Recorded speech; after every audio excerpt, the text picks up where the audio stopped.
C'est quoi votre truc ?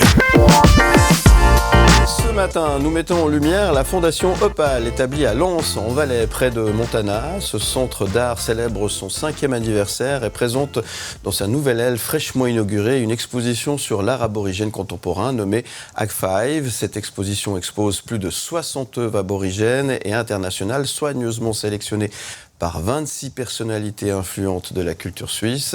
La Fondation Opale s'affirme comme une référence européenne dans le domaine de l'art aborigène contemporain, tout en abordant des thèmes universels et en favorisant le dialogue interculturel. L'exposition se poursuit jusqu'au 14 avril prochain et j'ai le plaisir d'accueillir ce matin Gauthier Carini, directeur de la Fondation Opale. Bonjour. Bonjour Philippe. Merci d'être avec nous. J'ai essayé de synthétiser au mieux toutes ces informations que j'ai pu recueillir en préparant cette émission pour parler, on va dire, le plus clairement possible de cette exposition. Jusqu'à maintenant, pouvez-vous me dire si je n'ai pas dit de bêtises ? C'était parfaitement introduit. Bon, très bien. Merci Manon, il va falloir bosser un petit coup, nous donner un peu envie de venir justement visiter cette belle exposition dans cet endroit un peu magique, il faut bien le dire. Hein. Est-ce que l'expression convient à ce que vous allez nous présenter ? C'est juste, et je crois que c'est magique à plusieurs titres. Il y a l'intérieur, il y a le contenu déjà, ce qu'on montre. Donc l'art aborigène contemporain, c'est un mouvement d'art né donc en Australie, des premiers habitants d'Australie, au début des années 70. Et c'est quelque chose de vraiment, c'est un mouvement, ce qu'un critique d'art a appelé le dernier grand mouvement d'art du XXe siècle. Et donc en Europe, le seul endroit pour découvrir ce mouvement d'art, ce mouvement-là, c'est à Lens. Voilà. Ouais. Première chose. Deuxièmement, le cadre, le bâtiment. Alors on voit les photos de notre exposition actuelle là, derrière nous, mais le cadre qui entoure donc ces expositions, c'est un panorama majestueux, c'est la vue sur les Alpes. Vous connaissez probablement Crans-Montana. Ah bah oui. On est magnifique endroit. Alors là, c'est à quelques minutes de Crans, et donc accessible par des transports publics d'ailleurs ou en voiture. Et le cadre lui-même vaut aussi la peine. Bref, toute une série de choses qui font que c'est une destination unique et c'est quelque chose de vraiment spécial. Ouais, avec une salle qui a été dernièrement inaugurée, qui propose justement de pouvoir apprécier les œuvres dont on vient de parler, c'est ça ? Alors absolument, donc on a inauguré le 17 décembre dernier un nouveau bâtiment. C'est tout frais. Ouais. C'est tout frais qui contient d'ailleurs un auditoire, donc un auditorium de 120 places dans lequel on fait des concerts, des petites performances, du théâtre, des conférences et tout ça plusieurs fois par mois, 3 ou 4 fois par mois. Et donc en plus des expositions, en plus aussi d'un restaurant, parce qu'on a un restaurant dans la fondation, on a cet espace dédié à des présentations vraiment de manière state of the art, pourrait-on dire, pour organiser des événements. Et donc, c'est encore une raison de plus de venir à Lens. Alors, à qui ça s'adresse finalement, cet endroit ? À tout le monde, j'ai envie de dire.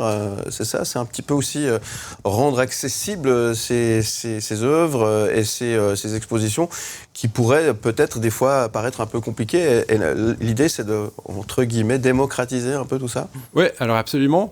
Et alors, l'accessibilité peut être parfois galvaudée, comme terme, on le sait. Oui, tout à fait. Mais on n'a vraiment pas du tout l'intention de produire un quelconque snobisme par rapport à qui que ce soit. Donc, c'est vraiment des expositions ouvertes à tous et à toutes, avec des explications en général qui restent lisibles, compréhensibles de tout le monde. Donc, pas du tout besoin d'avoir un background en art ou d'être initié au monde de l'art. Il y a vraiment quelque chose à découvrir pour tout le monde, des petits, des seniors, et d'ailleurs nos visiteurs sont... C'est plus vraiment de 7 à 77, c'est plutôt de 9 mois à 99 ans, on pourrait dire. Donc c'est l'occasion et c'est l'endroit à découvrir absolument. Si vous allez par exemple à Crans-Montana, vous faites un petit détour par Lens et vous allez prendre le temps de vous faire du bien et d'apprécier ces œuvres. Cette exposition dont on a parlé, Ag5, se tient jusqu'au 14 avril prochain. C'est 26 personnalités culturelles suisses qui exposent leurs œuvres en quelque sorte. Comment est-ce que vous les avez dénichées ? Il y a eu tout un travail de recherche là derrière. Oui, alors avec la fondatrice de la Fondation Opale, Bérangère Prima, et d'ailleurs la fondation est construite autour de sa collection. Nous avons mis sur place une liste de personnalités qui nous semblaient intéressantes, dont on pensait qu'elles avaient quelque chose à dire sur l'art. Et en fait, ces 26 personnes ont choisi d'abord une œuvre d'art aborigène, ont proposé ensuite une œuvre en miroir, une œuvre de leur choix, de manière complètement libre. Et en fait, c'est ce dialogue-là qui est le thème de l'exposition. Et en fait, ces petits binômes, si vous voulez, ou ces ensembles, ont été décortiqués par un artiste et journaliste aborigène d'Australie qui s'appelle Daniel Browning. D'accord. Et cet artiste a en fait parlé, a interviewé ces personnalités pour leur demander ce qu'elles voyaient, ce qu'elles percevaient, ce qu'elles comprenaient dans l'art aborigène.